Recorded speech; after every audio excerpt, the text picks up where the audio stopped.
She attended her sister's wedding to the Duke, but when the veil was lifted, he spoke another name. The morning mist clung to the stone spires of Thornhall Chapel like spectral fingers, reluctant to release their grip upon the mortal world. Mariel Davenant paused at the threshold, her azure gown, woefully inadequate for a ducal ceremony, whispering about her ankles as she gathered her courage. The carriage bearing her sister had arrived moments before, trailing white ribbons and the expectations of two noble houses. Mariel clutched the small prayer book to her breast, its worn leather cover a shield against the opulence awaiting her within. "Miss Davenant, you honor us with your attendance," intoned the ancient butler, his voice carrying the practiced indifference of one who had witnessed generations of aristocratic pageantry. "Lady Seraphine has requested your presence in the antechamber before the ceremony commences." The words struck Mariel like tiny arrows. Of course Seraphine would summon her, to adjust a veil, to offer reassurance, to perform some final act of sisterly subjugation. She followed the butler's stooped figure down a corridor lined with ancestors, whose painted eyes seemed to follow her progress with aristocratic disdain. "How fortunate you are to witness your sister's elevation," remarked Lady Westmoreland as Mariel passed, the words honeyed with malice. "Few women of modest means are granted such proximity to greatness." Mariel inclined her head, swallowing the bitter draught of humiliation. "Indeed, my lady, fortune smiles upon me in the most unexpected ways." The antechamber glittered with morning light filtered through stained glass, casting pools of sapphire and ruby across the marble floor. Seraphine stood before a gilded mirror, a vision in ivory silk and Brussels lace. The wedding gown had cost more than their father's annual income, yet Seraphine wore it as though born to such splendor. "Ah, Mariel, at last." Seraphine turned, her golden curls arranged in perfect ringlets beneath a coronet of orange blossoms. "I require your assistance with the veil. It must fall just so." Mariel's fingers trembled as she lifted the gossamer creation, yards of handmade lace that had once adorned a French princess. The weight of it belied its delicate appearance, much like the burden of expectations that had always rested upon Seraphine's shoulders. "You seem pale, sister," Seraphine observed, studying Mariel's reflection with critical eyes. "I do hope you will not faint during the ceremony. The Duke of Winthorne is most particular about decorum." "I shall endeavor to remain conscious for your triumph," Mariel replied, pinning the veil in place with silver combs, "though I confess the early hour and lack of sustenance have rendered me somewhat light-headed." Seraphine laughed, the sound like crystal chimes in the silent room. "Always so dramatic, little Marie. Perhaps that is why father sent you to that dreadful school while I remained at home to learn the arts of society." She patted Mariel's cheek with gloved fingers. "But you shall have your reward for years of devotion. When I am Duchess, I shall find you a suitable match. Perhaps that widowed vicar from Hampstead. You always did favor books over ballrooms." The words, intended as kindness, cut deeper than any deliberate cruelty. Mariel stepped back, her task complete, her sister transformed into a bride worthy of a dukedom. "You are beautiful, Sarah. The Duke will be enchanted." A shadow crossed Seraphine's perfect features. "Beauty is a currency, not a blessing. The Duke does not seek enchantment but alliance. Our houses unite today, not our hearts."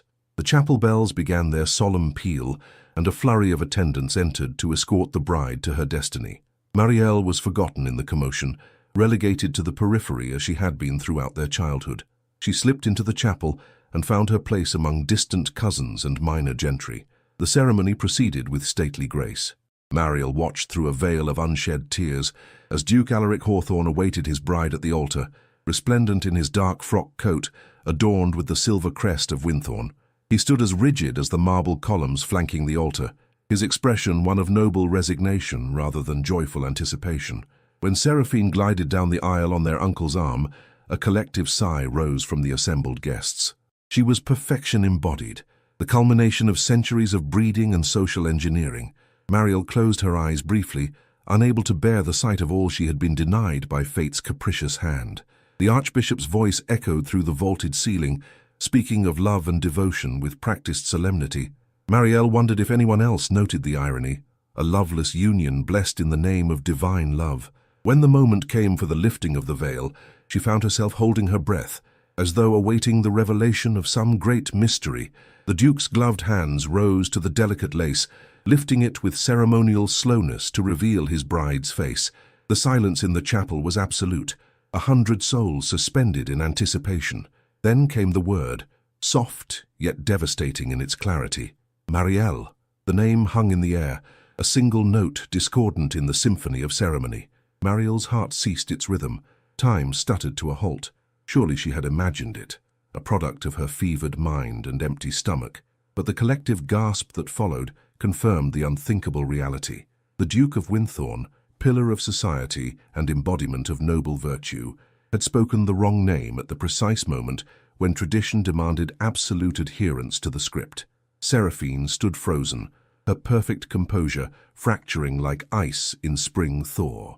The Archbishop's mouth worked silently, seeking words to bridge the unbridgeable chasm that had opened before him, and Marielle, forgotten Marielle, felt the floor dissolve beneath her feet as every eye in the chapel turned to seek her face among the crowd. The seconds stretched like taffy pulled beyond its tensile strength, sweet yet near breaking. Marielle could not recall rising from her seat, nor traversing the polished stone floor, yet somehow she found herself standing before the altar, beneath the reproachful gaze of saints immortalized in stained glass. Her heart thundered against her ribs with such violence she feared it might shatter bone. "I beg your pardon," the Duke of Winthorne said at last, his voice a masterpiece of control, despite the pallor that had claimed his face. "A momentary distraction.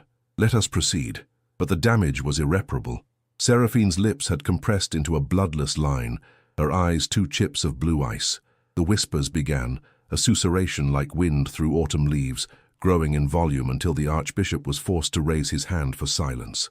"Perhaps," he suggested with clerical diplomacy, "we might adjourn briefly to the vestry to collect ourselves."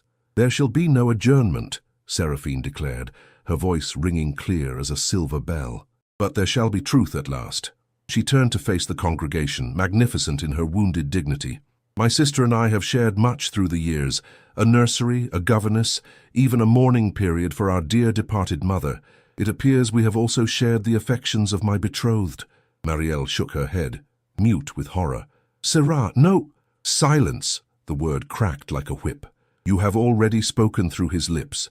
I require no further utterances from you." The Duke stepped forward, his composure fracturing at last. "Lady Seraphine, I implore you—" "You shall implore nothing from me, your grace," Seraphine interrupted, stripping off her gloves with deliberate slowness. "Our contract is void. My father shall call upon your solicitor regarding the return of my dowry." With that she dropped the gloves at his feet, a declaration of war more effective than any spoken challenge. Then, with regal bearing, she proceeded down the aisle alone, the train of her gown sweeping behind her like the tail of a comet.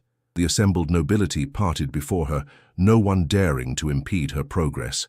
When the great doors closed behind her, the silence that followed was absolute. "The ceremony is concluded," announced the Archbishop, closing his prayer book with finality. "May God grant us wisdom in these trying circumstances." The exodus that followed was barely controlled chaos, a river of silk and wool flowing toward the exits, carrying with it exclamations of shock and the first delicious morsels of scandal. Marielle remained rooted beside the altar, unable to command her limbs to motion. "Miss Davenant," the Duke's voice reached her as though across a great distance. "I must speak with you privately." Before she could respond, Lord Davenant materialized beside her, his face contorted with fury. "Oh, you shall do no such thing, sir. My daughter leaves with me this instant, before your callous blunder further besmirches her reputation." "Father, please," Marielle began, but was silenced by the pressure of his fingers upon her arm. "Not another word, girl. The damage you have wrought is incalculable." He began to propel her toward a side exit, his grip painful in its intensity. The Duke moved to intercept them, his height and bearing instantly commanding. "Lord Davenant, I assure you Miss Marielle bears no culpability in this unfortunate circumstance." "Unfortunate?" Lord Davenant's laugh held no mirth. "You have destroyed my eldest daughter's prospects and compromised my youngest's virtue with a single syllable. Your assurances are worth less than the air expended to deliver them." "Then perhaps gold will speak where words cannot," the Duke replied, his tone hardening. "I shall double the settlement offered to Lady Seraphine as compensation for today's irregularity." Lord Davenant's grip on Marielle's arm eased fractionally. "A generous gesture, Your Grace, though hardly sufficient to repair the damage to my family's standing. The settlement would, of course, be independent of any future arrangements that might be negotiated regarding Miss Marielle's hand." The implication hung in the air, impossible to misinterpret. Mariel felt her breath catch in her throat. Surely he could not mean, "You dishonor us with such a suggestion," Lord Davenant said coldly. "We are not pawns to be exchanged at your convenience."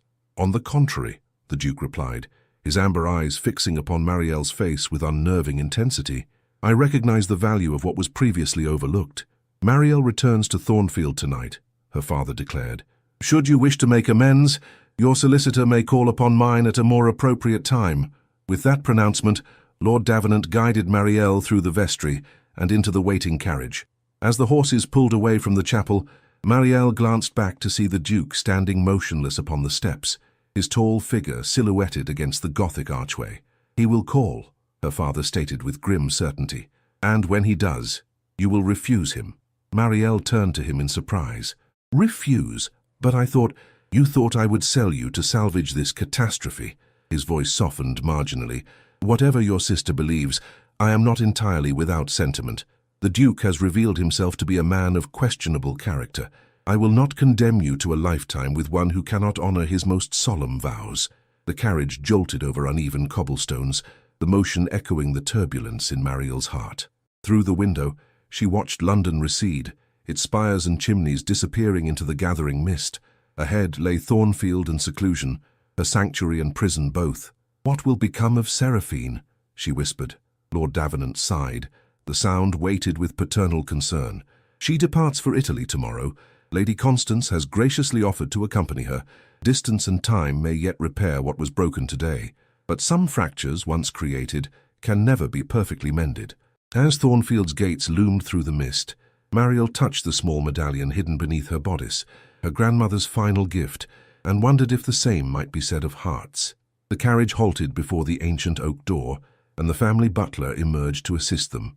As Mariel's foot touched the gravel drive, a rider appeared at the gates, his cloak billowing behind him like dark wings. "It appears," Lord Davenant observed with resignation, "that the Duke of Winthorne is not a man who believes in allowing grass to grow beneath his feet." The Duke dismounted with fluid grace, his stallion's flanks heaving from the punishing pace he had set from London. The evening gloom had descended early, hastened by gathering storm clouds that mirrored the tempest in Mariel's breast. She stood motionless beneath the portico, unable to retreat, yet equally incapable of advance. "Lord Davenant," the Duke called, removing his riding gloves with deliberate care, "I must insist upon an audience with your daughter." "You mistake yourself, sir," her father replied, stepping forward to shield Mariel from view. "This is not your ducal estate where commands are issued and obeyed without question. You stand upon my land, where my word alone holds dominion." The Duke ascended the steps with measured tread, his features composed into a mask of aristocratic determination. "I have ridden 20 miles through approaching storm to speak words that must be said. Will you deny me this small courtesy after the grievous injury I have caused your house?" Lightning fractured the eastern sky, illuminating the three figures frozen in their tableau of confrontation. In that instant, Mariel saw something in the Duke's face that she had never observed during the months of his courtship of Seraphine: vulnerability, naked and unashamed. "Father," she said softly, placing a restraining hand upon his arm, "perhaps we might grant His Grace a brief audience. The storm approaches, and Christian charity demands we offer shelter at minimum." Lord Davenant's jaw clenched visibly, but years of ingrained social protocol prevailed over paternal instinct. "Very well. 10 minutes in the blue drawing room, with the door remaining open. Mrs. Winters shall serve as chaperone." "I require no witness save your honourable self, my lord," the Duke replied, inclining his head in acknowledgement of the concession. They processed in silence through the oak-panelled entrance hall, the ancient floorboards creaking beneath their tread like arthritic joints, protesting sudden movement. The blue drawing room, seldom used since Lady Davenant's passing, retained a melancholy air, despite the footman's hasty efforts to light candles and stir the banked fire to life. Lord Davenant positioned himself beside the mantelpiece, one hand resting upon the marble shelf in a posture that suggested he might as easily reach for the ornamental sword displayed above it. "Proceed, Your Grace. My daughter and I are all attention." The Duke removed his riding coat, revealing the formal attire he had worn for the aborted ceremony, now creased and travel-stained. "Miss Davenant," he began, addressing Mariel directly, "I come to offer the most profound apology for the distress my unconscionable lapse has caused you." Mariel seated herself upon the edge of a damask chair, her back straight as a chapel candle. Your apology, while graciously tendered, would perhaps find more appropriate reception from my sister. Indeed, and I have dispatched a letter expressing my deepest contrition to Lady Seraphine, he acknowledged. But it is to you I must explain an inexplicable act. Thunder rumbled in the distance, a bass counterpoint to the crackling fire. The Duke moved closer, his shadow elongating across the Aubusson carpet like spilled ink. For 6 months I have paid court to your sister, as arranged by our families, he continued. During that time our paths crossed but rarely, Miss Davenant, yet each encounter etched itself upon my memory with curious persistence. Mariel felt heat rise to her cheeks, grateful for the room's dim illumination. Your Grace flatters me unnecessarily. On the contrary, I speak only truth, a commodity that has been notably absent in recent proceedings. His voice lowered, resonant with unexpected emotion. Your sister is a paragon of beauty and accomplishment, worthy of any man's admiration. Yet it was your quiet dignity, your unaffected intellect, that captured my attention like no diamond-bright beauty ever could. Lord Davenant stirred restively. You dishonor yourself and my daughter with such declarations, sir. Honor has become a labyrinth from which I cannot extract myself through conventional means, the Duke replied without shifting his gaze from Mariel's face. I entered a betrothal sanctioned by society, yet contradicted by my heart's truest inclination. Today, that contradiction found voice at the most damnable moment imaginable. Mariel rose suddenly, unable to remain seated beneath the intensity of his regard. What would you have me say, Your Grace? That I absolve you of guilt? That I secretly harbored similar sentiments? My sister lies wounded by your inconstancy, and you stand in my father's home speaking words that can lead nowhere but to further ruin. Not ruin, the Duke countered, stepping closer still. Redemption. I have acted abominably toward Lady Seraphine, and for that I shall make every possible amends. But I would compound that error thousandfold if I now retreated into polite falsehood, rather than pursuing the truth that revealed itself today.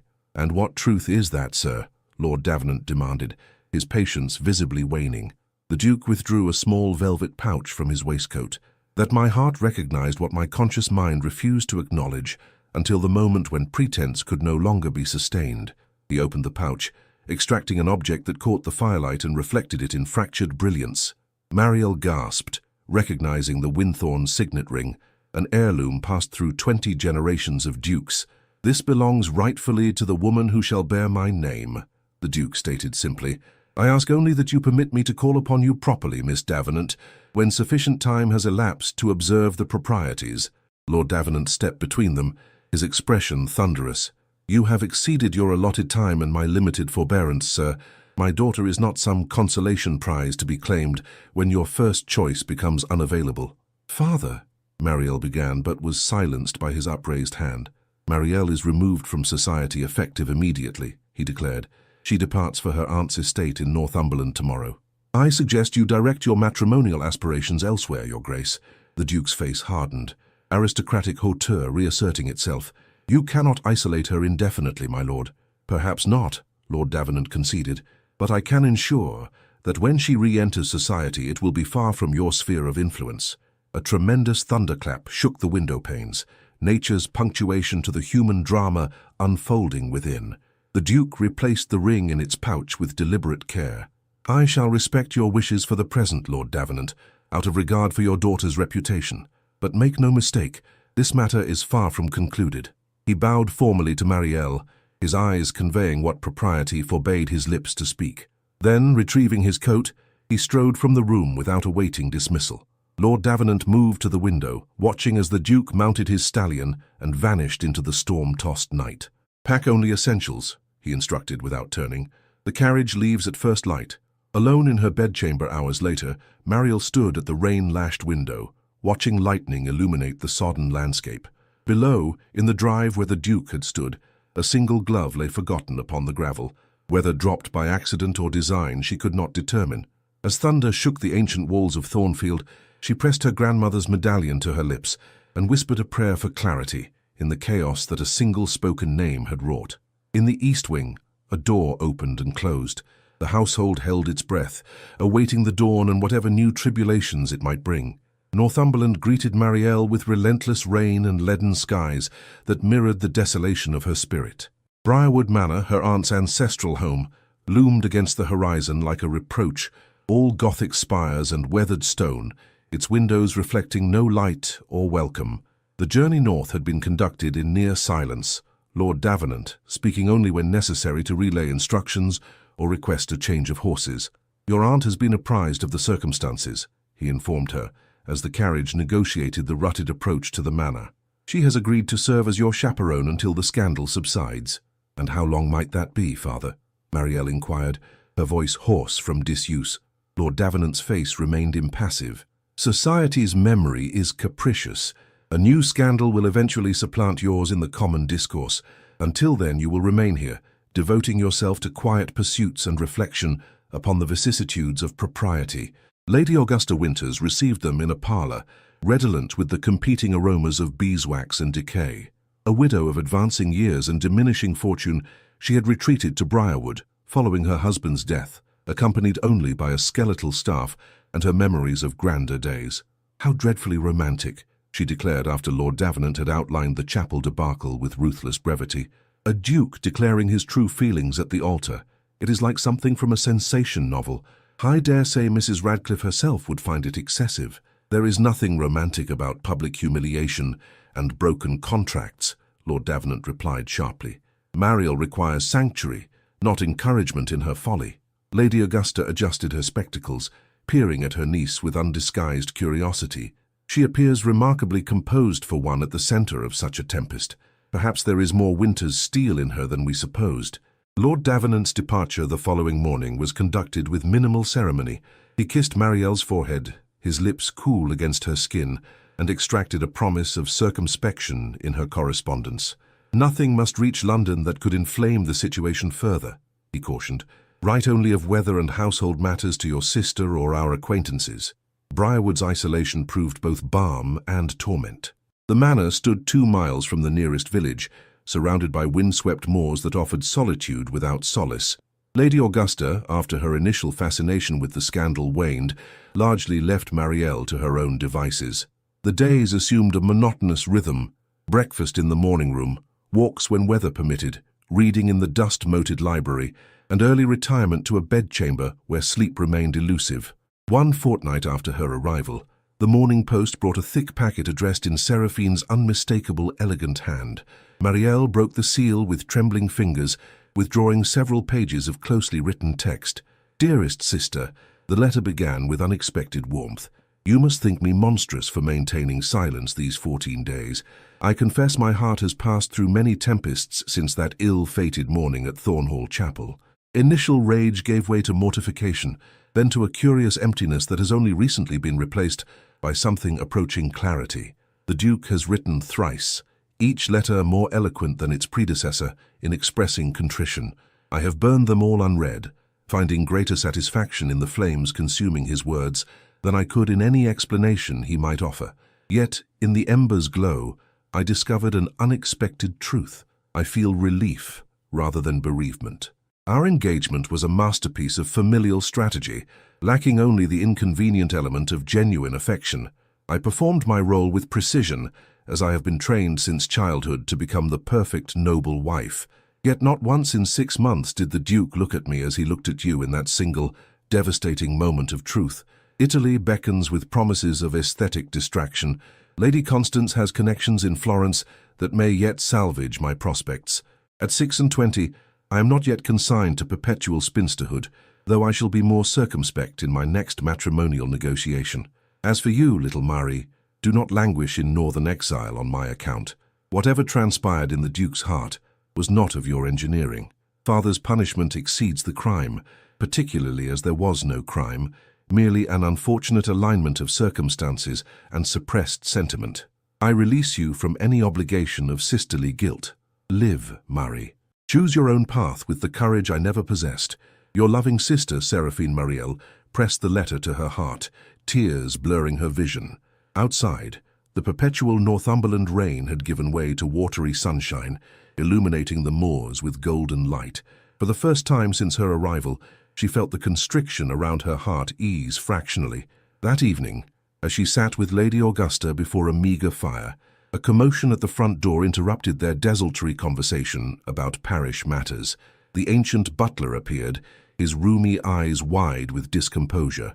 "A gentleman caller, madam," he announced, his voice quavering with the enormity of the event. "The Earl of Renfield requests an audience with Miss Davenant." Lady Augusta straightened, instantly alert. "Renfield? At this hour, in Northumberland? This is most irregular." The Earl entered before the butler could retreat, his tall figure filling the doorway with commanding presence. Marielle rose instinctively, recognizing the Duke's cousin and closest confidant. "Forgive the intrusion, Lady Augusta," he said, bowing with elegant precision. "Miss Davenant, I come as emissary in a matter of some delicacy." Lady Augusta gestured toward a chair with grudging hospitality. "You have travelled far, my lord. May I offer refreshment?" "I require nothing but a few moments of private conversation with Miss Davenant," the Earl replied, his gaze fixed upon Marielle's face with unsettling intensity. "That is impossible," Lady Augusta declared. "My niece is under my protection and propriety forbids." "Propriety has become a labyrinth of contradictions," the Earl interrupted, echoing the Duke's words with uncanny precision. "Nevertheless, I shall respect your concerns. Might we compromise with the door remaining open, and you positioned within earshot but beyond the range of confidential discourse?" Lady Augusta hesitated, torn between convention and curiosity. "Very well," she conceded at length. "I shall sit by the window and admire the moonrise. But I warn you, sir, one improper syllable and I shall summon the footman." When she had positioned herself at a discreet distance, the Earl lowered his voice to a near whisper. "Miss Davenant, my cousin is half mad with anxiety for your welfare. Your father has forbidden all communication, returned his letters unopened, and threatened legal action should he attempt to approach Thornfield." Mariel clasped her hands to still their trembling. "Lord Davenant acts as he believes proper to protect both his daughters' reputations. A father's prerogative, certainly," the Earl acknowledged. "Yet does his protection not become imprisonment when it contravenes your own inclinations?" "My inclinations are irrelevant in this matter," Mariel replied, though her heart contracted painfully at the admission. "The Duke offered for my sister. Whatever confusion led to the events at the chapel cannot erase that fundamental truth." The Earl leaned closer, his expression grave. "The confusion was the moment when truth asserted itself against convenient falsehood. Alaric has broken his betrothal and made appropriate financial reparation to your sister. He stands free of all entanglements, save that invisible cord that has bound his heart to yours since your first meeting in Lady Carstairs' conservatory last autumn." Mariel's breath caught. "You speak of matters beyond your knowledge, sir." "On the contrary," the Earl countered with the hint of a smile. "I was present that evening when you spoke so passionately about Blake's poetry." Alaric mentioned afterward that he had never encountered a mind so attuned to both beauty and truth in one so young. "It was the first time I had seen genuine animation in his eyes since his return from the peninsula." Lady Augusta stirred by the window, making a show of rearranging her shawl. The Earl drew a sealed letter from his coat and pressed it into Marielle's hand. "Read this when you are alone," he murmured. "Then follow the dictates of your heart, rather than the arbitrary constraints of a society that would sacrifice authentic feeling upon the altar of appearance." He rose, bowed formally, and addressed Lady Augusta in normal tones. "I thank you for your hospitality, madam. The moonlight should provide adequate illumination for my return journey." When he had departed, Lady Augusta returned to the fireside, her eyes bright with speculation. "Well, niece, what conspiracy did the Earl propose?" Marielle slipped the letter into her pocket, its presence burning against her skin like a coal. "No conspiracy, aunt. Merely a message of concern from an old acquaintance." That night, by the guttering light of a single candle, she broke the Duke's seal and unfolded the parchment with trembling fingers. As dawn's first light crept across the moor, she still sat motionless beside the window, the letter clasped to her breast, her future balanced upon the fulcrum of a single, impossible choice. The morning brought Lady Augusta to Marielle's door, her customary languid demeanour replaced by brisk purpose. "Your father arrives this afternoon," she announced without preamble. "A messenger preceded him with instructions that you are to prepare for immediate return to London." Marielle looked up from the half-packed valise that had occupied her since dawn. "Did the messenger indicate the reason for this sudden summons?" "Your father's communications are rarely expansive," Lady Augusta replied, examining the modest collection of belongings Marielle had arranged upon the bed. "However, the man mentioned something about reconciliation and contracts." I presume he has negotiated a resolution to your sister's unfortunate situation. A curious hollowness expanded in Marielle's chest. I see. Thank you for informing me, Aunt.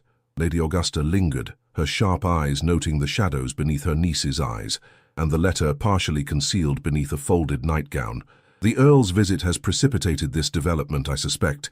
Your father's network of informants is admirably efficient. The Earl merely conveyed greetings from a mutual acquaintance, Marielle replied, the falsehood sitting uncomfortably upon her tongue. My dear child, Lady Augusta said with unexpected gentleness, dissembling requires practice to achieve proficiency. Your face betrays every emotion that crosses your heart. She moved closer, lowering her voice, though they were alone. I have lived 63 years in society's gilded cage. Wealth and position are poor substitutes for genuine affection, as my own marriage amply demonstrated. She reached out to touch Marielle's cheek with gnarled fingers. Whatever choice lies before you, consider its consequences for half a century hence, not merely the immediate horizon. Lord Davenant arrived as the watery northern sun began its early descent toward the moors.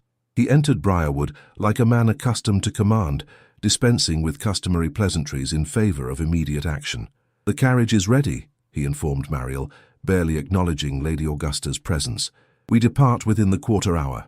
Might I inquire as to the urgency, Father? Mariel asked, summoning courage from some previously untapped reservoir. Aunt Augusta mentioned reconciliation. Lord Davenant's expression betrayed nothing. Your presence is required in London to finalize certain arrangements. The specifics need not concern you until we reach Thornfield. On the contrary, Marielle countered softly, if these arrangements pertain to my future, I believe I am entitled to at least cursory explanation before embarking on a journey of 300 miles. Her father's eyebrows rose fractionally, unaccustomed to such directness from his younger daughter. Very well. The Duke of Winthorne has made a formal offer for Seraphine's hand, with significant augmentation to the original settlement. Your sister, displaying unexpected pragmatism, has agreed to consider the proposal upon her return from Italy. Your presence is requested for the preliminary negotiations. The hollowness in Marielle's chest expanded until breathing became a conscious effort. I see. And Seraphine is amenable to this reconciliation? Your sister recognizes the practical advantages of the match, despite its inauspicious beginning, Lord Davenant replied. The scandal has largely subsided, and with proper management, the incident at the chapel can be reframed as a momentary indisposition on the Duke's part, perhaps attributable to the stuffy conditions and his recent military service. He consulted his pocket watch with pointed emphasis. Now, if your curiosity is satisfied, we must depart. The road to Newcastle is treacherous after nightfall. Lady Augusta stepped forward, her slight figure somehow imposing in its dignity. A moment more, if you please, Edward. I believe Marielle deserves complete transparency regarding these arrangements you propose. Lord Davenant's jaw tightened. This is a family matter, Augusta. Indeed it is, she agreed placidly. And as Marielle's aunt, I consider myself sufficiently familial to speak plainly. Have you informed her of Lord Penhurst's interest? Marielle glanced between them, confusion momentarily displacing despair. Lord Penhurst, the Marquess, a widower of excellent lineage and substantial fortune, Lady Augusta continued when Lord Davenant remained silent. Recently in need of a mother for his 3 young children, 47 years of age, I believe, and known for his collection of medieval weaponry rather than his conversational gifts. Understanding dawned with crushing weight. A double wedding, Marielle whispered, Seraphine to the Duke, and I to a man 3 times my age whom I have never met. Lord Penhurst expressed admiration for your deportment at the Millstone Assembly last season, her father stated, as though this constituted adequate foundation for matrimony. His offer is exceedingly generous, considering the cloud under which our family currently labors. How convenient for all concerned, Lady Augusta observed with acid sweetness. 2 problematic daughters disposed of advantageously in a single ceremony. London will speak of nothing else this season, the perfect narrative to supplant the previous unfortunate episode. Lord Davenant's complexion darkened dangerously. You overstep yourself, sister-in-law. On the contrary, Lady Augusta replied, I merely articulate what Marielle herself cannot. This arrangement benefits everyone except the young woman whose life you propose to barter. Marielle found her voice at last, though it emerged as barely more than a whisper. And the Duke? He has agreed to this plan? His solicitor has presented preliminary terms, Lord Davenant acknowledged. The formal announcement, awaits only Seraphine's return and your consent to Lord Penhurst's proposal." "I see." Mariel turned toward the window, gazing out at the moors where mist had begun to gather in spectral tendrils. The Duke's letter burned in her pocket like an accusation, its passionate declarations of unwavering devotion now revealed as elaborate falsehood. "The carriage awaits," Lord Davenant reminded her with thinning patience. "I require a moment to gather my thoughts," Mariel replied, her decision crystallizing with sudden clarity. "Perhaps you might inspect the horses while I bid Aunt Augusta farewell." When her father had departed with evident reluctance, Lady Augusta grasped Mariel's hands in her own. "Your eyes have changed, child. What resolution have you reached?" "The only one possible under the circumstances," Mariel answered. "I cannot return to London to participate in this charade." Lady Augusta nodded slowly. "The Earl's letter offered an alternative, I presume?" "Scotland," Mariel confirmed. "The Duke awaits at the coaching inn at Berwick-upon-Tweed. From there, we would proceed to Gretna Green." "Elopement," Lady Augusta murmured, testing the word as one might probe a tender tooth. "Society will be scandalized. Your father may never forgive such defiance. And yet the alternative is lifetime imprisonment in a marriage devoid of even basic compatibility," Mariel replied. "As you yourself advised, I must consider the consequences half a century hence." Lady Augusta moved to her writing desk and withdrew a small pouch that clinked softly. "My pin money from the quarter. It isn't much, but it may prove useful." She pressed it into Mariel's hand along with a sealed note. "This authorizes the bank at Newcastle to release a portion of my private funds to the bearer. Your Duke may have resources, but an independent woman must never be entirely dependent upon a man's provision." Mariel embraced her aunt fiercely. "How can I ever repay such kindness?" "Live authentically, child," Lady Augusta replied, returning the embrace before stepping back briskly. "Now, practical matters. There is a servant's stair at the end of the corridor. It leads to the kitchen garden, from which a path runs toward the village. The mail coach passes through at 4 o'clock bound for Berwick." She moved to the bell pull. "I shall summon Perkins to assist Lord Davenant with some imaginary difficulty regarding the carriage. The commotion should provide adequate distraction for your departure." Mariel hesitated at the door. "What will you tell him when he discovers my absence?" Lady Augusta's weathered face creased in a conspiratorial smile. "That you were overcome with maidenly apprehension regarding Lord Penhurst's advanced years and formidable reputation. By the time your father realizes the truth, you will be across the border and beyond his immediate reach." The escape unfolded with surprising ease. While Lord Davenant's attention was diverted by Lady Augusta's theatrical concerns about the carriage's suspension, Mariel slipped through the kitchen garden and across the rain-sodden moor. The village appeared through the mist like a watercolor painting, indistinct shapes gradually resolving into stone cottages and a single winding street. The mail coach arrived precisely at 4, its scarlet livery a shock of color against the grey landscape. As it rattled northward, bearing her toward an uncertain future, Mariel touched the Duke's letter in her pocket and wondered whether she pursued salvation or damnation in the arms of a man who had spoken her name at another woman's wedding. The border approached with every turning of the wheels, and with it, the irrevocable severance of all that had defined her existence. Ahead lay either paradise or purgatory, but the choice, for the first time, was entirely her own. Berwick-upon-Tweed materialized from the gathering dusk like a fortress against the night, its ancient walls and narrow streets testament to centuries of border conflict. The mail coach deposited Mariel at the Cross Keys Inn, a substantial establishment catering to travellers making the journey between Edinburgh and London. Rain had begun to fall again, a fine mist that purled upon her cloak and dampened the small valise containing her worldly possessions. The inn's common room buzzed with conversation and pipe smoke, a dozen disparate accents mingling in the warm air. Mariel hesitated at the threshold, acutely conscious of her solitary state. A respectable woman did not enter such establishments unaccompanied. A lady never would. Yet here she stood, neither fully respectable nor entirely lady, suspended between worlds by her own desperate choice. "Miss Davenant?" A middle-aged woman in sensible garments approached, her Scottish accent softened by evident education. "I am Mrs. Campbell, the innkeeper's wife. His Grace requested I watch for your arrival." Relief weakened Mariel's knees momentarily.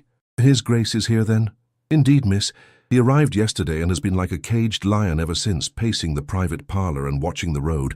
Mrs. Campbell's eyes reflected kindly assessment. "If you'll follow me, I'll show you to your chamber." You'll want to refresh yourself before meeting His Grace. The chamber, though modest, offered blessed privacy after the public scrutiny of the journey. A small fire crackled in the grate, and a pitcher of warm water awaited on the washstand. Marielle removed her sodden cloak and attempted to restore order to her travel-dishevelled appearance. His Grace requested your company in the private dining room when you are prepared, Mrs. Campbell informed her, hands efficiently smoothing the counterpane. Take what time you need, miss. The meal awaits your convenience. When the door closed behind the innkeeper's wife, Marielle sank onto the edge of the bed, the enormity of her actions suddenly overwhelming.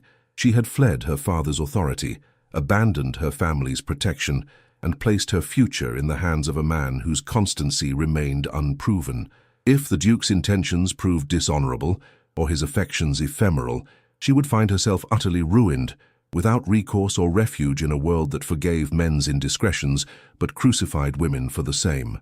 Her grandmother's medallion hung heavy against her breast, a talisman of independent women who had defied convention. Drawing strength from its familiar weight, Marielle smoothed her hair, straightened her spine, and descended to meet whatever fate awaited below. The private dining room lay at the rear of the inn, its diamond-paned windows overlooking a small garden now shrouded in darkness. A single figure stood silhouetted against the hearth, tall and motionless, his attention fixed upon the dancing flames. "Your Grace," Marielle said softly, her voice barely audible above the fire's gentle crackle. The Duke of Winthorne turned, his face transformed by an expression she had never witnessed during his courtship of Seraphine. Naked vulnerability mingled with desperate hope. "Miss Davenant," he responded, crossing the room in 3 strides to stand before her, close enough to touch yet maintaining a space of propriety between them. "You came." The simple statement contained volumes of uncertainty, as though even now, with her standing before him, he half expected her to vanish like a fever dream. Marielle studied his face, noting the shadows beneath his eyes and the new lines etched around his mouth. "I came," she confirmed, though I confess to considerable confusion regarding recent developments. The Duke's brow furrowed. "What developments do you reference?" "My father arrived at Briarwood this morning, intending to return me to London," she explained, watching his expression carefully. "He spoke of reconciliation with Seraphine, a renewed betrothal with enhanced settlement. He further mentioned arrangements regarding Lord Penhurst and myself." Comprehension dawned in the Duke's eyes, followed swiftly by something akin to horror. "Lord Davenant approaches negotiations with the tactical precision of a military campaign," he said at length. "However, in this instance, his intelligence is fatally flawed." "Then you have not offered for Seraphine again?" Marielle pressed, needing absolute clarity before proceeding further. "I would sooner offer for the Archbishop of Canterbury," the Duke replied with unexpected vehemence. "My solicitor met with Lord Davenant to finalize the compensatory settlement for the broken betrothal, a matter of honor and legal obligation. At no point was reconciliation discussed or contemplated." He guided her to a chair beside the fire, then seated himself opposite, leaning forward with urgent intensity.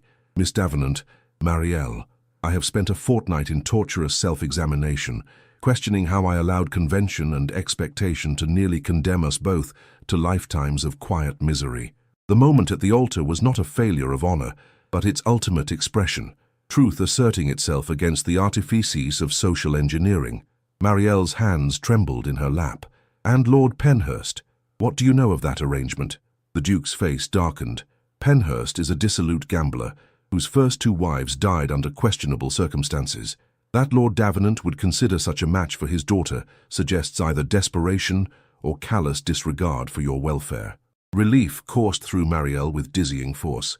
"Then your letter, the proposal it contained, remains valid?" "Every word," he affirmed without hesitation.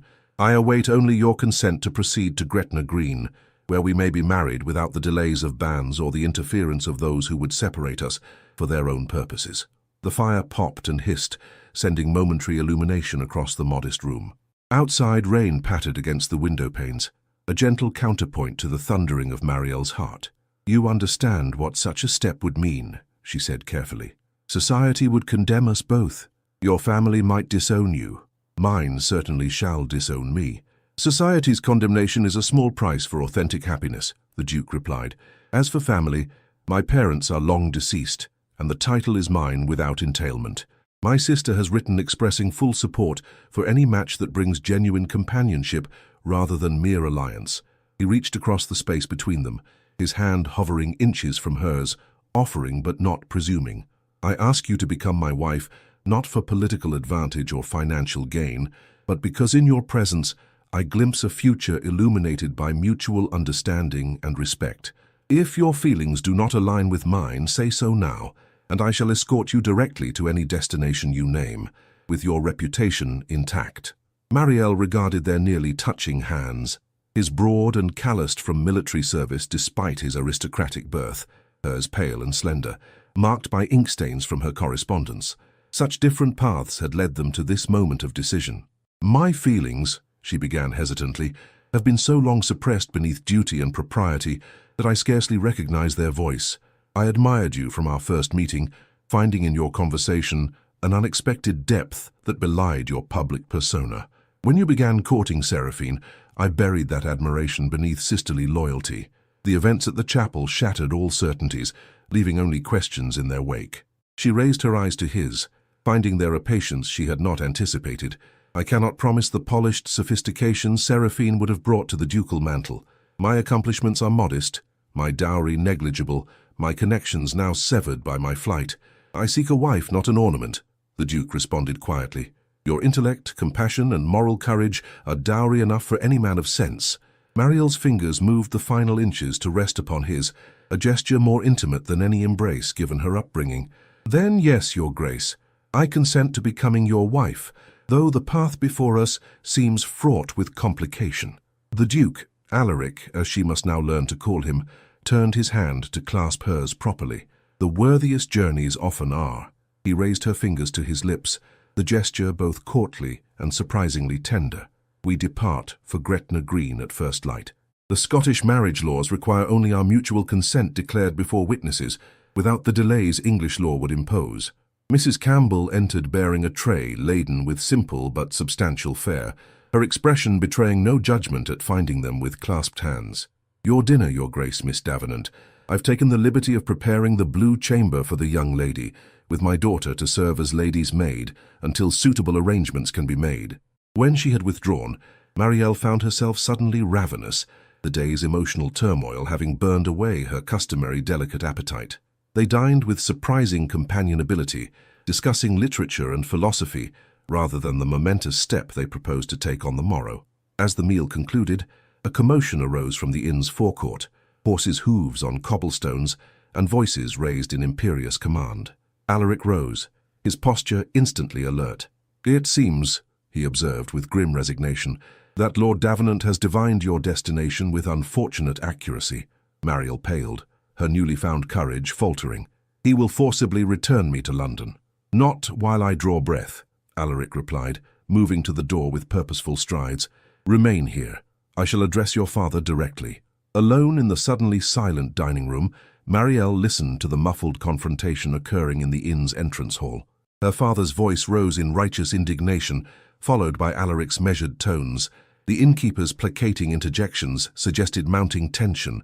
The door opened abruptly to admit Lord Davenant, his travelling clothes rain-spattered and his countenance thunderous. Behind him Alaric stood with the coiled tension of a man prepared for any eventuality.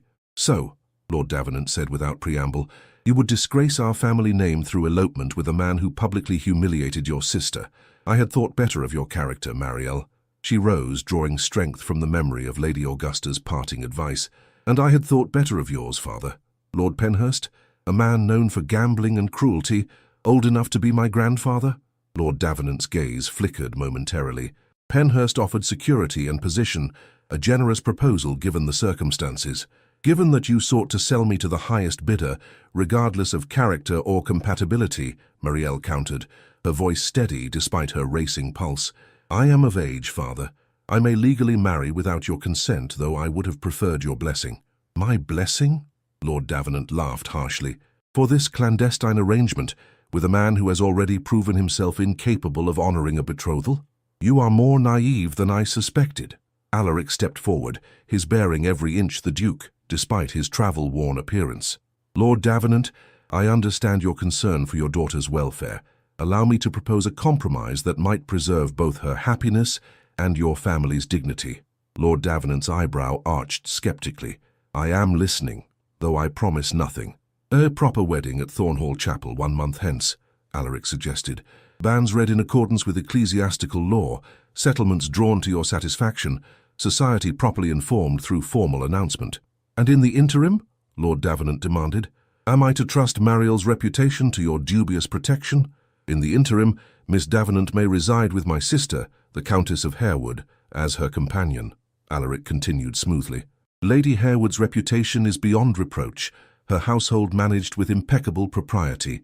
The proposal hung in the air between them, a fragile bridge across a chasm of wounded pride and threatened autonomy. Mariel held her breath, recognizing the elegant solution it presented, honor preserved without sacrifice of essential happiness. Lord Davenant turned to study his daughter's face, seeing perhaps for the first time the woman who had emerged from the dutiful child he had dispatched to Northumberland. You are determined in this course? I am, father, Mariel replied simply. My heart and mind stand in rare alignment on this matter. The silence stretched between them, weighted with years of unexpressed feeling and unacknowledged truth. Finally, Lord Davenant inclined his head fractionally. Very well. A proper wedding it shall be, with all attendant ceremony. The world shall never know how narrowly scandal was averted. He fixed Alaric with a steely gaze. But know this, your grace, if you bring my daughter one moment's unhappiness, neither your title nor your wealth shall shield you from a father's retribution. On that point, sir, we find ourselves in perfect agreement, Alaric replied gravely. As her father departed to secure accommodations for the night, Mariel released the breath she had been holding. The future had altered shape yet again, from desperate elopement to sanctioned union, but the essential truth remained unchanged. She had found her voice and with it the courage to shape her own destiny. The rain ceased its gentle assault upon the windows, and through a momentary break in the clouds, stars glimmered in the northern sky, distant, constant, and unexpectedly hopeful. The Countess of Harewood's London residence stood in elegant contrast to the austerity of Briarwood and the weathered grandeur of Thornfield. Situated on Berkeley Square, the townhouse boasted freshly painted shutters, immaculate stone steps, and window boxes spilling vibrant geraniums into the late spring sunshine. Lady Helena Hawthorne, 5 years Alaric's junior, and possessed of his same amber eyes, welcomed Mariel with unexpected warmth. At last, she declared, embracing Mariel with continental informality, a prospective sister who values conversation above conquest. I despaired of Alaric, ever exercising proper judgment in matrimonial matters. The 3 weeks that followed unfolded with dreamlike unreality. Lady Helena proved both formidable chaperone and staunch ally, introducing Mariel to her select circle while simultaneously shielding her from the more vicious elements of London society. Morning calls were carefully vetted, invitations scrutinized for potential unpleasantness. Yet beneath this protective canopy, Mariel blossomed like a hothouse flower suddenly granted proper light and air. You shall not cower from society, Lady Helena declared on Mariel's 3rd evening in residence. We shall face the curious and the cruel with perfect composure. Remember, you will shortly outrank nearly every woman who presumes to judge you. Together, they attended musical evenings, literary salons and intimate dinner parties, where Mariel discovered her voice valued rather than merely tolerated. The transition from invisible second daughter to future duchess required constant navigation, yet each day brought increased confidence in her ability to inhabit this unexpected role.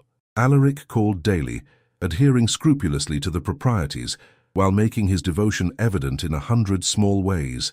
Books selected to match her literary interests, posies of violets chosen for their modest beauty rather than showy extravagance, conversations that invited her mind to stretch beyond conventional feminine boundaries. You surround me with such thoughtfulness, Mariel observed during one such visit, Lady Helena maintaining discreet presence at the far end of the drawing-room.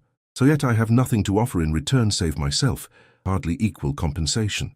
On the contrary, Alaric replied, his voice lowered for her ears alone, you offer the rarest commodity in our stratified society, authenticity. Do you know how many conversations I endured with your sister, where neither of us spoke a single honest word? Polite nothings exchanged like counterfeit currency, acknowledged as worthless, yet accepted by mutual agreement. Mariel glanced toward the window, where spring sunlight illuminated the square below. Seraphine was trained from the cradle to be ornamental rather than substantial. Our father saw little value in female education, beyond the accomplishments necessary to secure advantageous marriage. Yet you somehow developed independent thought despite these constraints, Alaric noted with evident admiration. How did you manage such alchemy? My grandmother's influence, Marielle explained, touching the medallion at her throat. She recognized something in me, a hunger perhaps, and fed it secretly with books and ideas my father would have considered dangerously progressive. The medallion caught the light, its simple silver design unremarkable save for the Latin inscription encircling the rim. Alaric leaned closer, examining the worn lettering with scholarly interest. Veritas in tenebris lucet, he read. Truth shines in darkness. Her personal motto, Marielle confirmed. Grandmother was considered scandalously independent in her day. She managed her own estates after grandfather's death, rather than remarrying or submitting to male guardianship. A hereditary trait, it seems, Alaric observed with a smile. Our children shall inherit formidable spirit. The casual mention of future offspring brought colour to Marielle's cheeks. Lady Helena, observing from her strategic position, cleared her throat with theatrical emphasis. I believe we should depart for Lady Thornfield's musical evening, she announced, rising with practiced grace. The hour grows late, and punctuality is the courtesy of princes, or in our case, duchesses in training. As the wedding date approached, London buzzed with competing narratives regarding the impending nuptials. Some whispered of scandalous elopement, thwarted by paternal intervention. Others suggested the Duke had always preferred the younger Davenant sister, but had been manipulated into offering for Seraphine through parental maneuvering. The most charitable interpretation cast the chapel incident as the Duke's temporary indisposition, corrected through proper medical attention, and now culminating in the match that should have occurred initially. Seraphine's return from Italy a week before the ceremony added final complexity to the unfolding drama. She arrived at Lady Helena's townhouse unannounced one afternoon, her continental attire and newly confident bearing transforming her from English rose to cosmopolitan woman of the world. Marie, she greeted, embracing her sister with genuine affection. How radiant you appear. Happiness becomes you exceedingly well. The sisters retired to the morning room, where sunlight created dappled patterns across the Aubusson carpet. Marielle studied her sister's face, searching for signs of lingering resentment or pain. I would not have proceeded without your blessing, she said softly. Your letter freed me to follow my heart, yet I have worried daily that your generosity exceeded your true feelings on the matter. Seraphine laughed, the sound lighter than Marielle remembered. My true feelings were primarily wounded pride and thwarted ambition, hardly noble emotions deserving of consideration. Italy provided perspective I sorely needed. She removed her gloves with deliberate care, revealing hands tanned by Mediterranean sun, a shocking departure from English alabaster ideals. In Florence, I met a professor of antiquities, an American gentleman of limited fortune, but unlimited intellectual passion. He spoke to me not as an ornament to be admired, but as a mind to be engaged. Seraphine, Marielle breathed, comprehension dawning. Have you formed an attachment? I have formed a revolution in thought, her sister replied enigmatically. The outcome remains undetermined, but the process has proved most illuminating. For the first time, I question whether a dukedom is adequate compensation for a lifetime of performative existence. She reached across to clasp Marielle's hands. You and Alaric, forgive me, I still think of him as the Duke, possess what I now recognize as the foundation of genuine contentment, mutual regard based on authentic knowledge of one another. Cherish that rare alignment. It outvalues any coronet or grand estate. The wedding day dawned with auspicious clarity, the English spring offering a rare gift of cloudless azure skies and gentle breezes.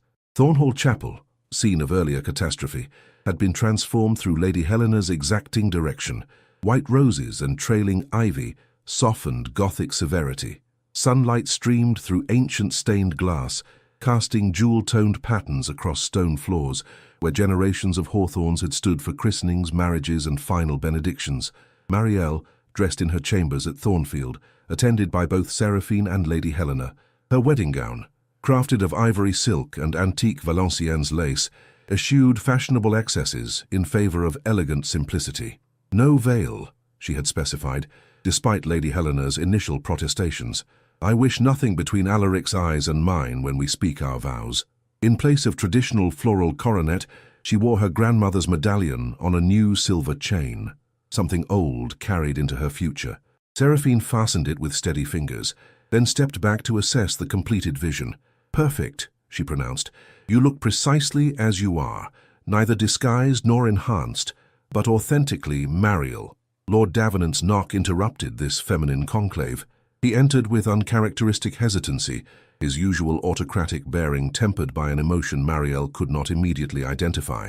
"The carriage awaits," he announced, then paused, surveying his younger daughter with evident struggle. "You are most becoming, Mariel. Your mother would have been pleased." The unprecedented reference to her long-deceased parent rendered Mariel momentarily speechless. She had been an infant when Lady Davenant succumbed to childbed fever. No portrait remained, and her father had discouraged all mention of his wife throughout their childhood. "Thank you, father," she managed at last. "I have often wondered what she might have thought of my choices." "Elizabeth possessed remarkable clarity of vision," Lord Davenant replied, offering his arm with formal precision. "She would have recognized the wisdom in following one's heart, as I failed to do until recently." The admission, however oblique, represented such dramatic departure from Lord Davenant's lifelong philosophy that Mariel accepted it as the closest approximation of blessing he could muster. Together they descended the grand staircase, crossed the entrance hall where generations of Davenants had welcomed and bid farewell to the world, and entered the waiting carriage. Thornhall Chapel bell tolled once as they approached, its sonorous note hanging in the spring air like a benediction. Mariel took a deep breath, steadying herself for the moment when she would walk toward Alaric, not as replacement or consolation, but as his deliberate, desired choice. The chapel doors opened at her approach. Within, Alaric waited before the same altar, where weeks earlier he had spoken her name and altered both their destinies. This time, as she moved toward him on her father's arm, his smile held no trace of hesitation or doubt, only absolute certainty in the rightness of their union. When Lord Davenant placed her hand in Alaric's, the transfer representing millennia of patriarchal tradition, Mariel felt something unexpected pass between them, not merely the relinquishment of authority, but a silent acknowledgement of her right to determine her own happiness. The ceremony proceeded with stately grace, the Archbishop's voice rising to the vaulted ceiling in familiar cadence. When the moment came for Alaric to speak the name of his bride, the chapel fell silent, the collective memory of his previous error lending dramatic tension to the exchange. "I, Alaric James Hawthorne," he declared, his voice carrying to the furthest corner of the ancient space, "take thee, Mariel Elizabeth Davenant, to be my lawfully wedded wife." Her name, spoken with such unwavering certainty, echoed like a vow fulfilled rather than broken.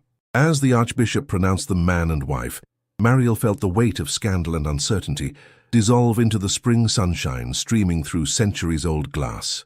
The Duke of Winthorne had spoken her name twice in Thornhall Chapel, once in error that revealed truth, and once in truth that corrected error. Between those two utterances lay the journey that had transformed her from forgotten shadow to woman fully seen and chosen. Summer unfurled across England like an emerald banner, bringing with it the rhythms and rituals of aristocratic life. Mariel's transition from Miss Davenant to Her Grace the Duchess of Winthorne proceeded with occasional awkwardness, but surprising rapidity. Winthorne Abbey, the Duke's principal seat in Hampshire, welcomed its new mistress with centuries of tradition, tempered by Alaric's determination to establish their union as partnership rather than mere dynastic arrangement. "These rooms have been the Duchess's domain since Tudor times," he explained, escorting her through a sequence of elegant chambers in the Abbey's east wing. "However, they were last occupied by my mother, who found them excessively formal. You should feel entirely at liberty to reconfigure any aspect that doesn't suit your preferences."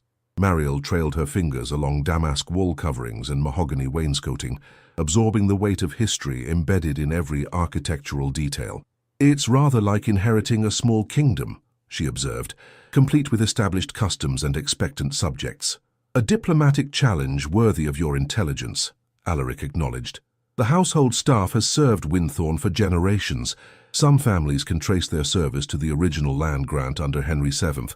They will respect your position, but true acceptance must be earned through demonstrated respect for the Abbey's traditions." The learning curve proved steep, but not insurmountable. Mrs. Pettigrew, the formidable housekeeper who had managed the domestic operations for 3 decades, initially regarded Mariel with barely concealed skepticism.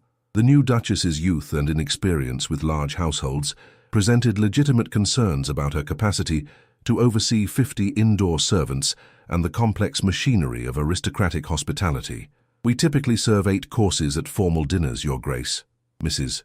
Pettigrew explained during their first consultation regarding household matters. The late Duchess favoured French service exclusively, with full silver changes between each course. That seems unnecessarily burdensome for both staff and guests, Marielle replied thoughtfully. Perhaps we might consider Russian service for informal gatherings. My aunt found it more conducive to natural conversation, as it eliminates the constant disruption of tableside carving and serving. Mrs. Pettigrew's eyebrows rose fractionally. Whether in surprise at Marielle's knowledge or dismay at suggested innovation remained unclear. As your grace wishes, though the second footman will require additional training in proper platter presentation. Then we shall provide that training, Marielle decided, and I should like to review the household accounts myself rather than relying solely on the steward's quarterly summary. This direct approach, neither imperious nor diffident, gradually earned, if not Mrs. Pettigrew's affection, then at least her grudging respect. By midsummer, the domestic operations had achieved equilibrium, with traditions honoured but not ossified, and innovations introduced with diplomatic sensitivity to established order. The external duties of a duchess proved more challenging to navigate. Marielle's first formal dinner as hostess coincided with the quarterly meeting of Hampshire magistrates, placing her at the centre of county politics and local governance. You needn't concern yourself with the substantive discussions, Lady Helena advised during a preparatory visit. Simply ensure the meal proceeds smoothly and divert the conversation toward neutral topics should political disagreements grow heated. Marielle arranged seating with strategic consideration, separating known antagonists while balancing political factions throughout the long table. The evening unfolded without incident until Lord Montague, a conservative magistrate of advancing years and diminishing filters, addressed her directly during the fish course. I understand your sister has taken up residence in Florence, Duchess. Most irregular for an unmarried gentlewoman to establish independent household abroad. One hopes she maintains proper chaperonage to avoid continental entanglements. The challenge, thinly veiled beneath social pleasantry, created momentary silence among nearby diners. Marielle set down her fork with deliberate calm. My sister studies Renaissance art under Professoressa Donati's guidance at the Uffizi, she replied evenly. The Professoressa's scholarly reputation is beyond reproach, as is her supervision of female students. Seraphine's letters suggest she finds particular resonance in Artemisia Gentileschi's work, a female artist who overcame considerable societal constraints to achieve recognition in a male-dominated field. Lord Montague harumphed, clearly unprepared for substantive response rather than embarrassed deflection. Unusual interest for a young lady of breeding. In my day, women concerned themselves with household management rather than foreign painters. Fortunately, Marielle observed with a smile that belied the steel beneath, our understanding of female capability expands with each generation. I find managing Winthorne's 15,000 acres and supervising 50 servants leaves ample intellectual capacity for additional interests. Perhaps you would enjoy seeing the improvements to the East Tenant farms. The Duke and I implemented drainage innovations that increased yield by 17% this season. From the head of the table, Alaric watched this exchange with poorly concealed admiration. When Lord Montague retreated into his wine-glass, effectively neutralized, the Duke caught Marielle's eye and raised his glass in silent toast to her diplomatic victory. Such moments of public partnership increased as summer progressed. When agricultural depression threatened tenant farmers across Hampshire, the Duke and Duchess jointly developed a program reducing rents in exchange for implementation of scientific farming methods. Alaric provided capital.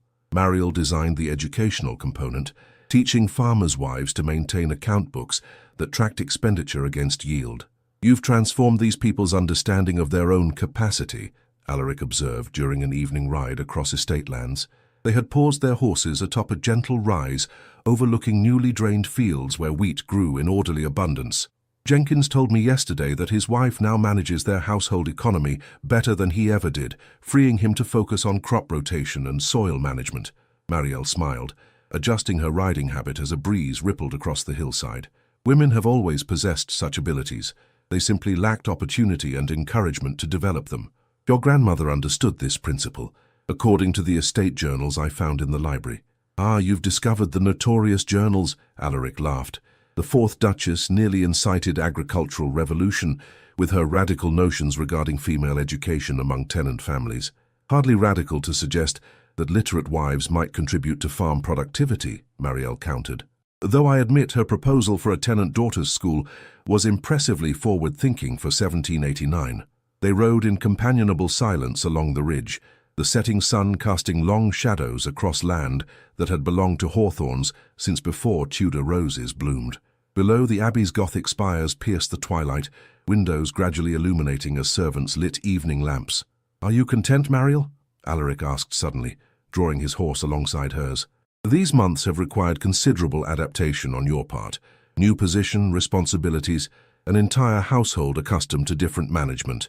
I sometimes fear I've thrust you into waters too deep for comfortable navigation."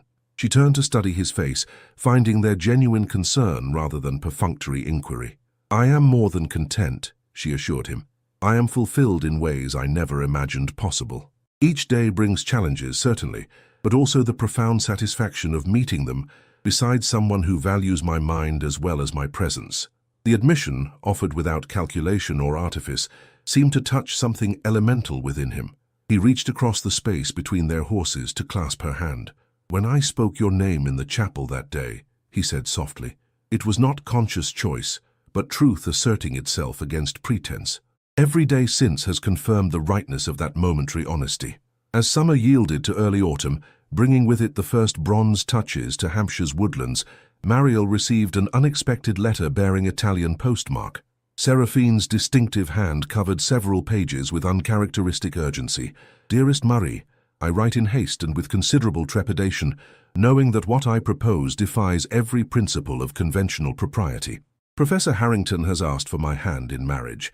His position at the Uffizi is secure but modest, his family in Boston respectable but hardly aristocratic by English standards. Father will object strenuously to such a match, citing diminished prospects and American connections as insurmountable barriers, yet I find myself unable to contemplate refusing him. These months in Florence have awakened understanding of my own capacity for intellectual and emotional engagement beyond the ornamental existence for which I was trained. James values precisely those aspects of my character that English society deemed superfluous or undesirable in a potential duchess. I write not seeking permission, but requesting alliance. Might you and Alaric receive us at Winthorne following a quiet wedding here in Florence? Your approval would provide bridgehead for eventual reconciliation with father, whose disappointment I anticipate but cannot allow to determine my future happiness. Your sister in both blood and newfound courage, Seraphine Marielle, sought Alaric in his study, where estate maps covered the massive oak desk that had served 17 dukes before him. He looked up at her entrance, his expression warming instantly. "You appear both troubled and determined," he observed, setting aside his quill. "A formidable combination in my experience."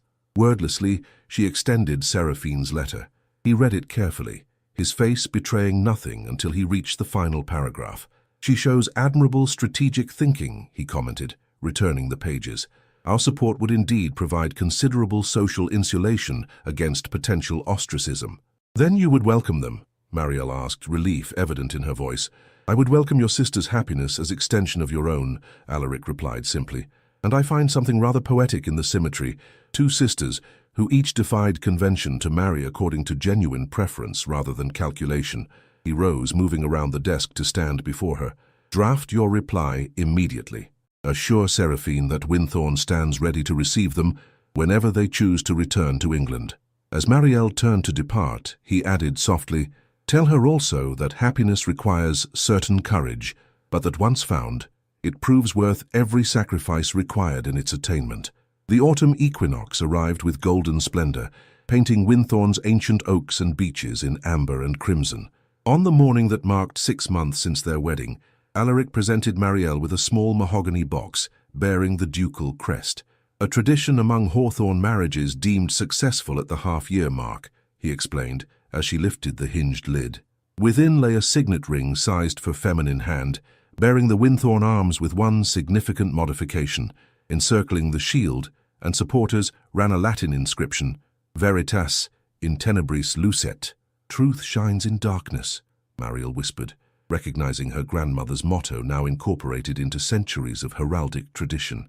"I had thought to surprise you," Alaric said, taking the ring and sliding it onto her right hand.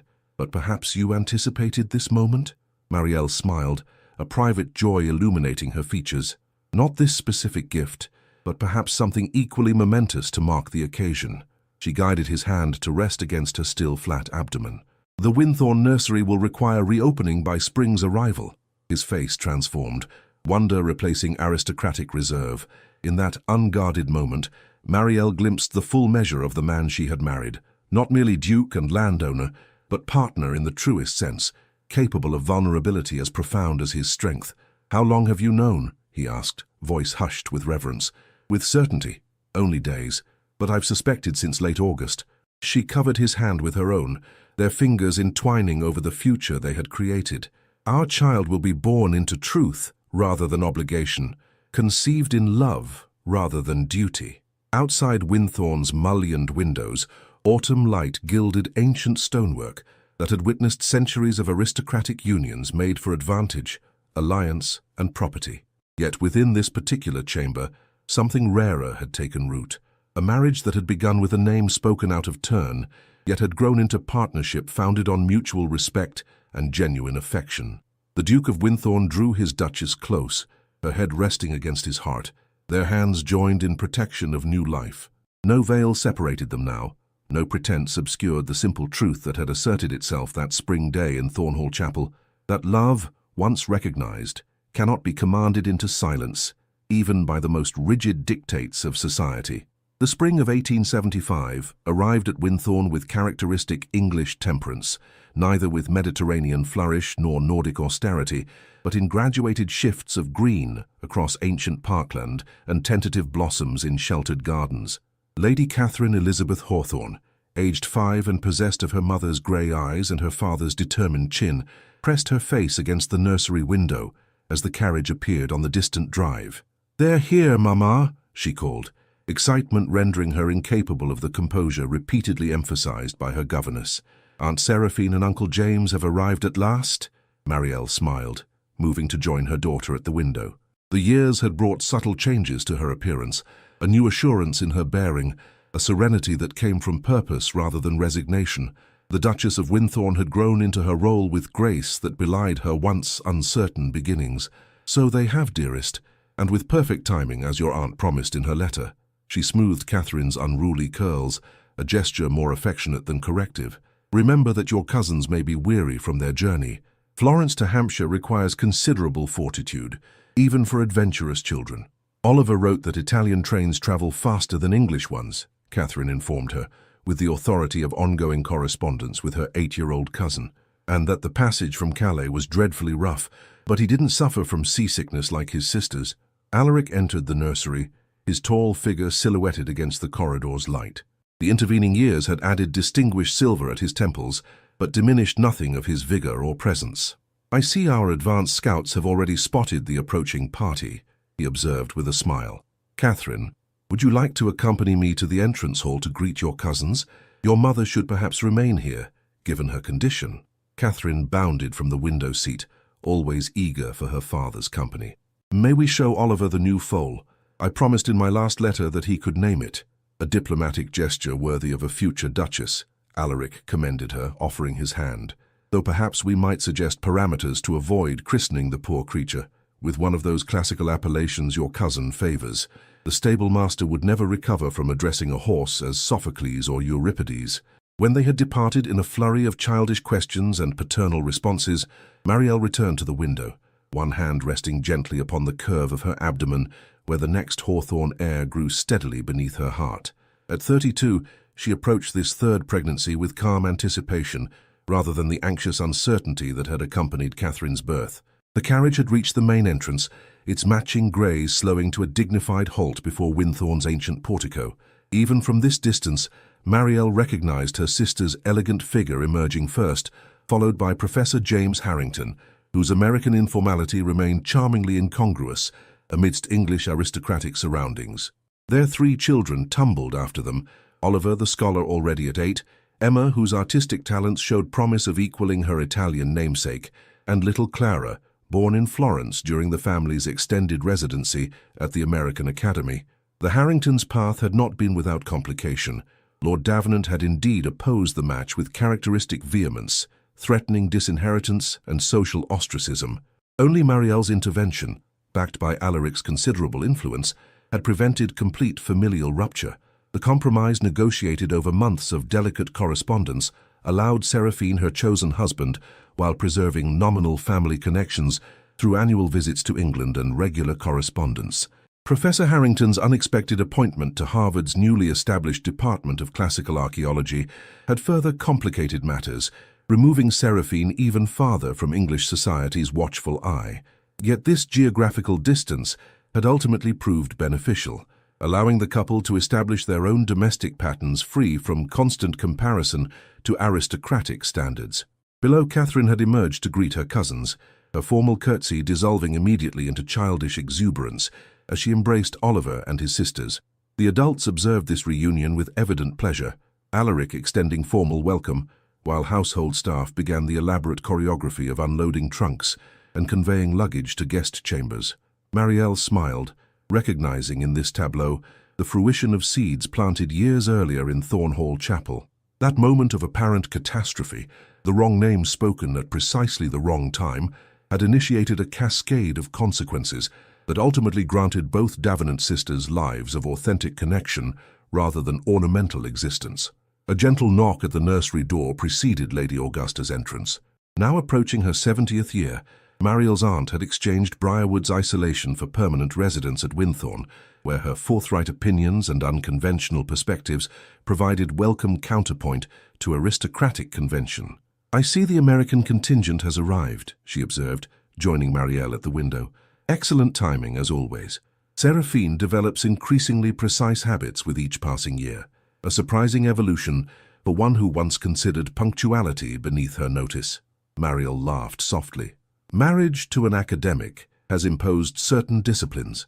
James cannot abide tardiness in any form, a peculiarly American fixation with time's efficient use. A quality not entirely without merit," Lady Augusta conceded, adjusting her spectacles to better observe the scene below. "Though one hopes it doesn't completely overwhelm the artistic temperament Seraphine has so carefully cultivated. There must be balance in all things, efficiency and beauty, tradition and innovation." This philosophy had become something of a family motto over the years, informing the Winthorne approach to estate management, political involvement, and domestic arrangements. Under Marielle's guidance, the ancient ducal seat had maintained its grandeur while adapting to changing times, introducing modern agricultural methods while preserving tenant relationships, supporting local industry while improving worker conditions, honoring aristocratic traditions while questioning their underlying assumptions. Lord Davenant's carriage was spotted on the Alton Road, Lady Augusta mentioned with deliberate casualness. "He should arrive before dinner, assuming the new gelding performs as promised." Marielle nodded, unsurprised yet thoughtful. Her father's gradual reconciliation with Seraphine's choice had progressed through carefully calibrated stages, from rigid disapproval to reluctant acknowledgement to eventual, if qualified, acceptance. The birth of grandchildren had accelerated this evolution, providing common ground where ideological differences might otherwise have created permanent division. "Catherine will be delighted," she said. "She has prepared a recitation specifically for his approval, something appropriately classical and impressively complex for a 5-year-old memory." "Edward always did appreciate performative accomplishment," Lady Augusta observed with characteristic dryness, "though I believe his affection for the child transcends mere exhibition of suitable ducal granddaughter attributes." This represented perhaps the most unexpected development of the intervening years. Lord Davenant's genuine attachment to his granddaughter, manifested in quarterly visits and correspondence, maintained with surprising consistency. The man who had once viewed female offspring primarily as matrimonial assets had discovered unexpected pleasure in Catherine's precocious intelligence and forthright personality. The nursery door opened again, admitting little Clara Harrington, who had evidently escaped parental supervision to seek her aunt. The child, a miniature Seraphine with her father's thoughtful brow, rushed to Marielle with unabashed enthusiasm. "Aunt Duchess!" she exclaimed, employing the title she had invented during their previous visit. "Mama says the baby is coming soon. Will it be a boy cousin or a girl cousin?" "That remains the Almighty's secret for another month," Marielle replied, embracing her niece warmly. "Though your Uncle Alaric claims to detect distinctly masculine movements when he speaks to my abdomen each evening. Papa says gender is irrelevant to intellectual capacity," Clara informed her solemnly.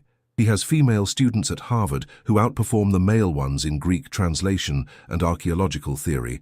A progressive perspective worthy of consideration, Lady Augusta remarked with evident approval, though perhaps slightly advanced for discussion in certain Hampshire drawing rooms. One must choose one's revolutionary battlefields with strategic care, particularly when navigating aristocratic waters. This delicate balance between progressive ideals and pragmatic reality had defined Marielle's approach to her ducal role.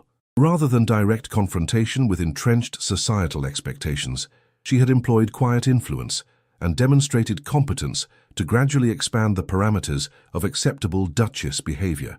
The Winthorne Tenant School now educated both sons and daughters to 14, with scholarships established for exceptional students of either gender to continue at county grammar schools. The estate employed female bookkeepers in its home farm operations, and Marielle's quarterly agricultural reviews were attended by neighboring landowners initially skeptical but increasingly respectful of her practical knowledge and management insights. "Shall we join the others?" Lady Augusta suggested, offering her arm to Clara. "I believe Mrs. Pettigrew has prepared a nursery tea that would rival the Queen's own table." As they descended the grand staircase toward the entrance hall where family reunions unfolded, Marielle paused briefly before the portrait commissioned for her 30th birthday. The artist had captured something essential in his representation, not merely her physical features, but the quiet assurance of a woman who had found her rightful place in the world. She wore her grandmother's medallion in the painting, the silver disc catching light against the Duchess's traditional pearls. Around the frame, almost imperceptible unless one looked specifically, ran the Latin motto that had guided 3 generations of independent women: Veritas in tenebris lucet. Truth indeed shone in darkness, illuminating pathways through society's labyrinthine expectations and revealing possibilities beyond conventional limitations. That spring day in Thornhall Chapel, when the Duke had lifted Seraphine's veil and spoken another name, truth had asserted itself against carefully constructed artifice, initiating ripples of consequence that continued to expand through both sisters' lives. Alaric looked up as Marielle descended the final steps, his expression warming with recognition that transcended mere fondness or habitual affection. After 7 years of marriage, they had developed the rare capacity to see one another clearly, beyond title and position, beyond public persona, to the essential humanity beneath. He extended his hand, and she placed hers within it, a gesture repeated countless times yet never diminished in significance. Together they turned to welcome family, both conventional and unconventional, united by bonds stronger than mere tradition or obligation. The Duchess of Winthorne, once overlooked, now fully seen, stepped forward to embrace her sister, the afternoon sunlight streaming through Winthorne's ancient windows to illuminate both women's faces. Different paths had led them to unexpected destinations, yet both had found the courage to follow truth rather than convention, discovering in that choice a liberty sweeter than any society's approval could bestow. Outside, spring continued its patient transformation of the Hampshire landscape, each blossom and unfurling leaf testament to nature's perpetual renewal. Within Winthorne's walls, a similar renewal unfolded, of family bonds strengthened through honest connection, of traditions honored yet thoughtfully examined, of lives shaped by authentic choice rather than prescribed expectation, and in the whispered conversations between sisters, in the laughter of cousins discovering shared adventures, in the quiet exchanges between once unlikely spouses, truth continued its persistent illumination, shining through darkness, revealing paths forward, guiding each heart toward its rightful home. In the gentle shadows of Victorian society, where propriety often smothered truth and appearance valued above authentic feeling, our story reveals a profound truth, that genuine love will find its voice, even when every social constraint conspires to silence it. The Duke's momentary honesty at the altar, speaking Marielle's name when all of society expected Seraphine's, was not weakness but courage in its purest form. It reminds us that our hearts recognize truth even when our minds have been trained to ignore it. Sometimes our greatest mistakes are simply moments when our authentic selves break through carefully constructed facades. For both sisters, true liberty came not from rebellion against social constraint, but from the courage to pursue authentic paths despite those constraints. Seraphine found fulfillment not in ducal coronets, but in intellectual partnership across an ocean.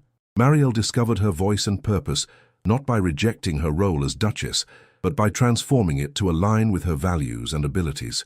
Perhaps the deepest wisdom lies in Lady Augusta's counsel to consider decisions not merely for immediate consequence, but for half a century hence. In a world obsessed with momentary advantage and appearance, the courage to choose lasting fulfillment over temporary approval remains our most radical act of self-determination. The medallion's inscription, "Truth shines in darkness," speaks to us across centuries. Even in our modern world of supposed freedom, we still construct elaborate pretenses and accept hollow conventions. Yet truth, once recognized, cannot be unheard. Like the Duke's spoken name in that hushed chapel, it reverberates through our lives, demanding acknowledgement. May we find the courage to speak our truths, to recognize love when it appears in unexpected guises, and to build lives of authentic connection rather than mere appearance.